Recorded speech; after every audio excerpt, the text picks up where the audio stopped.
Perkenalkan, nama saya Vega Francisca dengan NIM 17333055. Di sini saya akan menjelaskan tentang intubasi. Nah, intubasi itu sendiri adalah proses memasukkan pipa ke dalam mulut atau hidung yang bertujuan untuk mempatenkan jalan nafas. Nah, pemasangan dari ETT ini memerlukan alat-alat yang diantaranya yang pertama itu ada handscoon, ada gunting, ada jeli, ada forceps.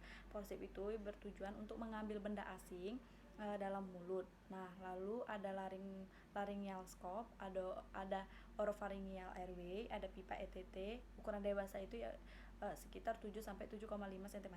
Nah, ada juga anestesi lokal, ada spuit yang berukuran 10 cc yang digunakan untuk fiksasi untuk memasukkan udara ke dalam balon ETT agar ETT-nya tidak bergerak. Nah, ada stetoskop. Nah, stetoskop itu sendiri digunakan untuk mengevaluasi apakah pemasangan ETT itu sudah benar atau belum. Nah, ada kedalamannya sudah terlalu dalam atau tidak. Nah, yang bertujuan juga untuk mendengarkan suara nafas. Lalu satu set ambu bag. Nah, satu set ambu bag itu yang diantaranya ada masker, ambu bag, selang untuk menuju ke oksigennya, lalu yang bertujuan untuk memberikan oksigen dalam konsentrasi yang cukup tinggi, yaitu sekitar 700 hingga 1000 cc oksigen.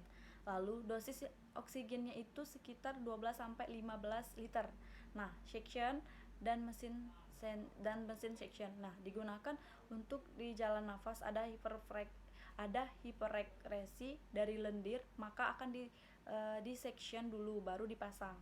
Nah, cara pemasangan dari ETT ini yang pertama itu pastikan terlebih dahulu apakah kita sudah mendapat persetujuan dari keluarga dan dari pasien tersebut. Nah, lalu pasien juga tidak boleh dipasang bantal, namun kepalanya diekstensikan pada bagian leher sekitar 10 cm. Cuci tangan pakai handscoon steril serta perawat harus memakai masker. Nah, lalu cek alat, pastikan semuanya itu berfungsi dengan baik. Nah, lalu selanjutnya pilih pipa endotrakeal itu yang sesuai dengan ukuran pasien tersebut. Nah, lalu masukkan stylet ke dalam pipa ET. Namun, pastikan terlebih dahulu jangan sampai ada penonjolan yang keluar pada ujung balon. Buat lengkungan pada pipa dan cek fungsi balon dengan mengembangkan dengan ukuran udara itu 10 cm. Nah, jika balonnya itu baik, maka berikan pelumas pada ujung ETT tersebut. Selanjutnya, letakkan penyangga kepala hingga 10 cm dengan mempertahankan kepatenan kepala sedikit ekstensi. Nah, lalu bila perlu lakukan juga penghisapan lendir pada mulut dan orofaring serta berikan semprotan benzokain atau tetrakain jika pasien sadar atau tidak dalam anestesi dalam. Nah, lalu selanjutnya itu lakukan hiperventilasi minimal 3 detik. Buka mulut dengan cara close finger dan tangan kiri memegang laringoskop. Lalu masukkan laringoskop dengan lembut dengan sebelah kanan dan sisihkan lidah ke sebelah kiri. Lalu masukkan laringoskop sampai mencapai dasar lidah. Nah, perhatikan lidah dan gigi tidak terjepit. Lalu angkat laringoskop atau ke depan.